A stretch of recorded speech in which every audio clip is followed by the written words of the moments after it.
Hello, and welcome to another video discussion. The objective of this discussion is to examine shared concerns that make up the good life and formulate innovative and creative solutions to contemporary issues guided by ethical standards. Now, I know that some of us are afraid to talk about death and all that relates to this topic, right? However, I think no one will argue if I'll say that death, as Thanos once said in a movie, is inevitable. Have you ever asked yourself about what people will think of you after you passed away? After your death, how will you be remembered by your friends and loved ones? Did you have a good life? And if so, what constitutes a good life? A lot has been said and written about the good life. Just like when we determine beauty, what constitutes a good life may be different from each individual. It depends on many factors like where we live, how we live, what our childhood experiences are, and what character strengths we value in ourselves and others. According to Collins English Dictionary, if you say that someone is living the good life, you mean that they live or they are living in comfort and luxury with few problems or worries. While Merriam-Webster Dictionary stated that it is a life marked by a high standard of living. For someone like Albert Camus, who is the author of The Myth of Sisyphus, living a good life would involve living freely. Camus believed strongly that we as humans should not hope for anything. Nothing is guaranteed to us. We could literally drop dead at any moment. Camus believed everyone should live in the moment. His essays suggest we should accept whatever our actions result in. No matter how bad it is, as long as we find happiness in the present, we would be considered to be living a good life. By the way, who is Sisyphus? Sisyphus is probably more famous for his punishment in the underworld than for what he did in his life. According to the Greek myth, Sisyphus is condemned to roll a rock up to the top of a mountain, only to have the rock rolled back down to the bottom every time he reaches the top.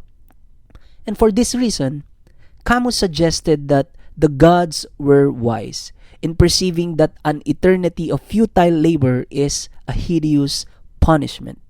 O nga naman, yung tipong kahit anong paghihirap ang daanan ni Sisyphus, hindi mag-i-improve yung kalagayan niya. Kaya nga sabi ni Camus, enjoy and live every moment of our life. From the existentialist's point of view, life is always in our hands.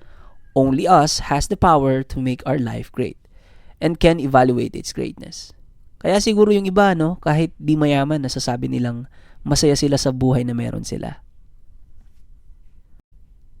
Now, for Joan B. Ciulia, a noted scholar in leadership and ethics, examines why so many people today have let their jobs take over their lives. Technology was supposed to free us from work, but instead, we work longer hours and often still tied to the office at home by cell phones, emails, etc. People still look to work for self-fulfillment, community, and identity, but these things may increasingly difficult to find in today's workplace. And so, as you enter the workforce in the coming years, choose a work that you will love. At alam nyo, in my opinion, totoo ito kasi we will most likely spend the rest of our years working, di ba?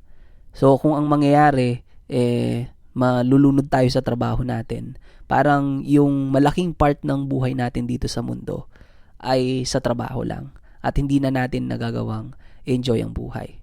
Pero hindi ko naman sinasabi syempre na huwag tayong magtrabaho kasi kailangan din nating magtrabaho para may kainin tayo or maipakain tayo sa pamilya natin, 'di ba? Ang sinasabi lang dito ni Joan, kung pipili tayo ng trabaho, make sure na ito yung trabahong gusto natin para kahit na nagtatrabaho ka, na-enjoy mo yung ginagawa mo. People who practice philosophy are also simply people who ask why, who are willing to challenge something that doesn't seem right, to listen to others people's opinions, and to be ever ready to accept new truths if the evidence is there. Now, here are some of the philosophical thoughts that may help understand others people's desires and goals in life. The first school of thought we have here is called materialism. The first materialists were the atomists in ancient Greece. So Democritus and Leucippus led the school whose primary belief is that the world is made up of and is controlled by these tiny invisible units in the world called atomos or seeds. Kaya nga dito nanggaling yung word na atom, 'di ba? For Democritus and his disciples, the world, including human beings, is made up of matter. So atomos simply come together randomly to form the things in the world. Kaya nga dito sa mga materialist, ang importante sa kanila from the word itself ay mga material na bagay, no? Ito ay composed of matter. So lahat ng nakapaligid sa atin dapat daw ay pinapahalagan natin. Materialism is the attitude of someone who attaches a lot of importance to money and wants to possess a lot of material things. In the doctrine that nothing exists except matter and its movements and modifications. So in terms of human flourishing, matter is what makes us attain happiness. We see this at work with most people who are clinging on to material wealth as the primary source of the meaning of their existence. Well, aminin man natin o hindi, maraming mga bagay na nagpapasaya sa atin, hindi ba?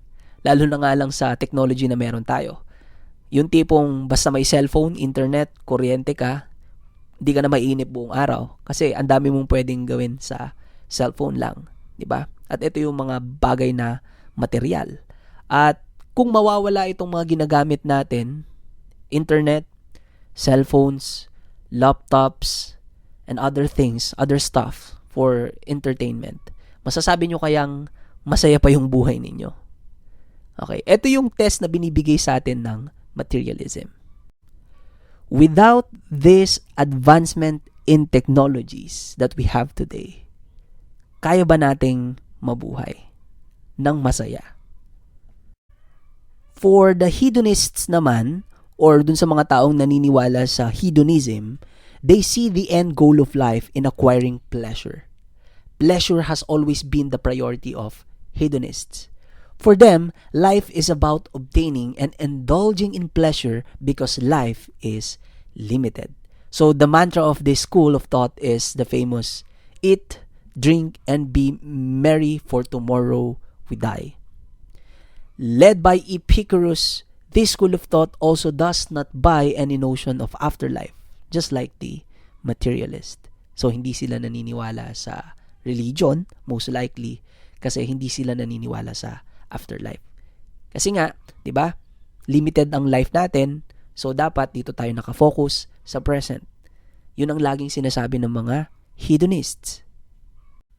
So for them, pleasure is the highest good and the proper aim of human life. Kaya kung mapapansin nyo, 'di ba? Meron iba sa atin na kahit maghapon na naglalaro, 'di ba? Sa cellphone o kaya naman sa gaming PC ninyo, parang wala tayong problema, 'di ba? Wala tayong nararamdamang lungkot kasi pagka nag-indulge tayo sa pleasure, nakakalimutan natin lahat ng problema at lahat ng stressful na bagay na pwede nating mapagdaanan sa buhay. Kaya nga yung iba naman, no, sinasabi din na kailangan nagpapahinga din tayo at nagre-relax. Maganda rin na re-reset natin yung utak natin para ready tayo ulit na harapin yung mga concerns or problems natin sa buhay.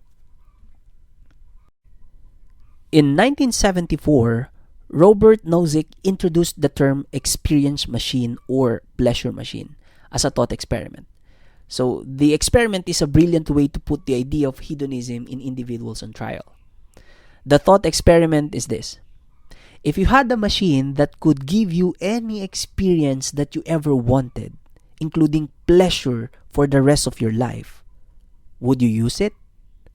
Would you plug in? So, kumbaga meron tayong virtual reality, no, na mas advanced, na hindi mo daw mararamdaman na hindi totoo yung mga nakikita mo o nararamdaman mo. Kasi nga may mga studies na yung brain naman talaga ang nagbibigay sa atin ng control sa pleasure and everything, 'di ba? So kung halimbawang totoo itong machine na to, iti-take nyo ba? Gusto nyo bang mabuhay sa isang mundo na puno ng pleasure? Here's another school of thought led by Epicurus. The Stoics espouse the idea that to generate happiness, one must learn to distance oneself and be apathetic. The original term apatheia precisely means to be indifferent. For the Stoics, happiness can only be attained by a careful practice of apathy. We should, in this worldview, adopt the fact that some things are not within our control. The sooner we realize this, the happier we can become. So simply put, Stoicism was designed to help people live their best possible lives. It's a philosophy of life that maximizes positive emotions, reduces negative emotions, kumbaga, and help individuals to hone their virtues of character. Kasi nga dito, nilalayo mo yung sarili sa mga bagay-bagay. So parang ito yung nagiging kabaliktaran ng materialistic eh. 'Di ba? Kasi pag materialistic ka, masyado kang attached sa mga bagay sa mundo, sa mga kayamanan sa mundo. Ganon din sa hedonism na masyado kang attached sa pleasure. Pero ang sabi dito, no, kung hindi ka close sa mga bagay na to, hindi mo iintindihin kung mamamatay ka ba agad o hindi. Kasi nga, wala kang attachment, so anumang mangyaring changes sa paligid mo, hindi ka affected. At any moment, in any situation, and at any stage of life, Stoicism provides a framework for living well. It reminds people of what is truly important, providing practical strategies to get more of what is valuable. So, parang we need to a step back and think of the things that we see, 'di ba? And evaluate them. At dito, binubuo daw natin dapat yung strong character. Yung tipong hindi ka kagad nagde-decide sa mga bagay-bagay nang hindi mo pinag-iisipan. Hindi ka rin nag-i-indulge sa pleasure nang hindi mo pinag-iisipan. So, like I said, the purpose of life is happiness, which is achieved by virtue, living according to the dictates of reason, ethical and philosophical training, self-reflection, careful judgment, and inner calm. Balik naman tayo kay Aristotle. For him, the good life should be free of any greed, full of virtue, pleasure, and friendships, as well as excellence in whatever you may do.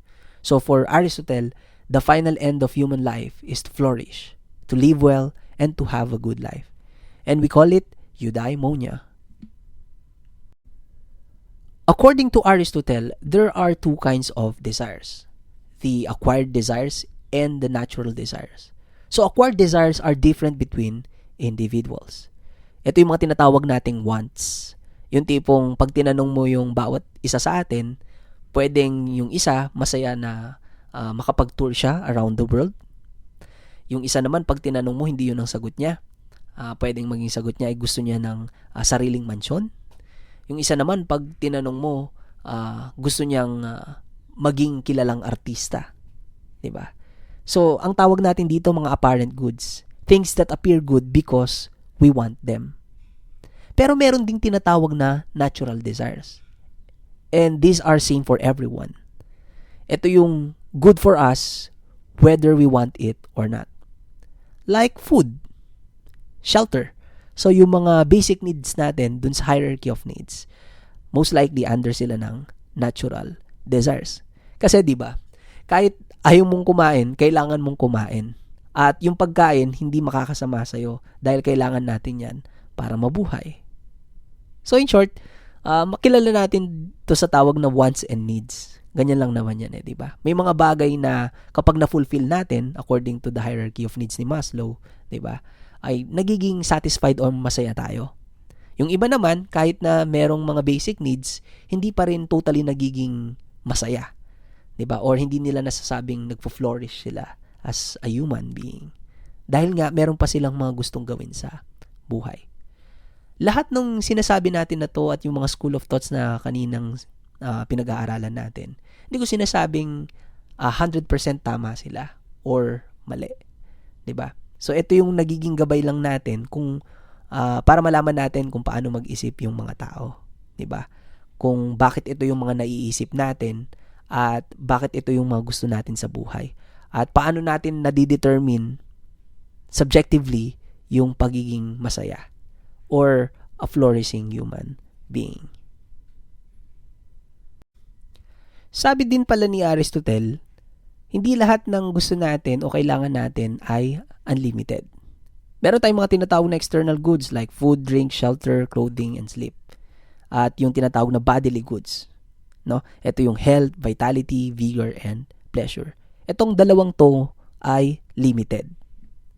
Pero, merong namang mga goods na unlimited according to him or according to Aristotle. Ito yung knowledge, skill, love, friendship, aesthetic, enjoyment, self-esteem, and honor. 'Di ba? Kaya nga sinasabi natin, pag ikaw ay matalino, no, dadalin mo 'yan hanggang pagtanda at 'yan yung hindi nila mananakaw sa iyo. Okay? Kagaya din ng skill, love, and friendship. Etong mga external goods at bodily goods na to, pag namatay na tayo, wala na lahat 'yan. Pero etong goods of the soul ay maglalast. Di ba nga pagka may kapamilya tayo kaya kaibigan tayong pumanaw, sinasabi natin sa kanila na you will be forever in our hearts. Di ba? So ito yung mga goods na hindi nawawala kahit na tayo ay namatay na. Aristotle also argued that the way to bridge the gap between knowledge and the good life and actually living it was through development of a good moral character. And this entails developing good habits. So, ito yung similar sa ating motto sa MCL. Excellence and virtue. We talk about eudaimonia in the previous discussions. So, let me just emphasize that eudaimonia describes a life of flourishing. A life in which a person is constantly striving for self-improvement, to be more virtuous, more wise, more thoughtful, and self-aware. In short, we want to become a better person. Now, how is good life related to science? Good life is related to science. It is science that provides good life for everyone and at the same time. It is the quest for good life that fuels science. So the advent of technology through science gives us idea on genetic engineering and other medical enhancements that are helpful in our lives as humans. So we mentioned external goods a while back. In terms of food, science helps us improve our crafts and agriculture. In terms of shelter naman, ang daming mga engineering marvels ngayon, di ba? Mas mabilis, mas matatag na ang mga bahay na meron tayo ngayon. Ngayon, kung pag-uusapan naman yung mga bodily goods na tinatawag like health, no? Ang science ang tumutulong sa atin para makadiscover tayo ng iba't ibang paraan para magamot ang iba't ibang sakit. Kagaya na lang ng pandemic na meron tayo ngayon, 'di ba? Kung i-compare natin yung previous pandemic in the 20th century or early 20th century, yung Spanish flu, mas marami ang namatay noon at mas mabilis yung pagkalat ng mga virus noon. Kasi nga hindi pa ganoon ka-develop yung science noon. Pero ngayon, alam ko mahirap ang nangyayari, 'di ba? May mga namamatay pa rin syempre at talagang matagal-tagal din ang ating rehabilitation. Pero dahil sa science, mas nag-improve yung ways natin para malabanan yung virus na meron ngayon. Also, a while ago, we talked about hedonism and stoicism. The invention of technology is a product of an inquisitive mind and the continuous search for solutions in making people's life easy. So if we want to indulge in pleasure, if we want to use material things to make us happy, hence technology, before it is even invented, has a purpose already, to bring people to good life. Remember guys, the purpose of life is to live and let live. The societal living is possible when there are communal harmony and feeling of brotherhood among its members. The institutions of family and marriage contribute to the harmonious living in a society. Peaceful coexistence is the key to a successful life. Hindi masamang magagand ng mga material na bagay. Hindi masamang mag-indulge sa pleasure. Hindi rin masamang pag-isipan lahat ang mga bagay-bagay o questionin lahat ng bagay na meron tayo. Ang importante, hindi natin naapakan ng ibang tao. Kasi hindi lang tayo ang taong nabubuhay sa mundo. Marami tayo, di ba? So we need to coexist. Pwede naman siguro tayong maka-achieve ng happiness and a flourishing life without endangering people's life and robbing someone's happiness. At kagaya nga ng sabi sa kanta ni Lea Salonga, sama-sama nating abutin, pinakamatayog na bituin, at ang aking tagumpay, tagumpay ng aking lahi, tagumpay ng aking lipi, ang tanging minimiti at hinahangad, hangad ko'y tagumpay nating lahat. So my dear students, let us live a happy life and flourish together.